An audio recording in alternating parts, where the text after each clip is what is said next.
Welcome to Gamma Rice. Tense.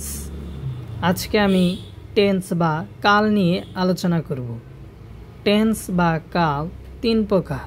Tense প্রধানত তিন প্রকার, যথা প্রেজেন্ট টেন্স মানে বর্তমান কাল, পাস্ট টেন্স অতীতকাল, ফিউচার টেন্স ভবিষ্যৎকাল।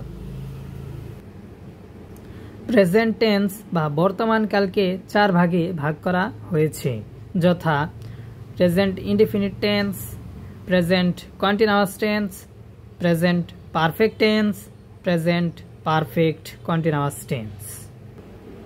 পাস্ট টেন্সকে চার ভাগে ভাগ করা হয়েছে, যথা past indefinite tense, past continuous tense, past perfect tense, past perfect continuous tense. Future টেন্সকে চার ভাগে ভাগ করা হয়েছে বা ভবিষ্যৎকালকে চার ভাগে ভাগ করা হয়েছে, future indefinite tense, future continuous tense, future perfect tense, future perfect continuous tense. আজকের মতো এই পর্যন্তই। আবার আপনাদের সঙ্গে দেখা হবে নতুন কোনো ভিডিও নিয়ে। সেই পর্যন্ত অপেক্ষা করুন। ভালো থাকুন।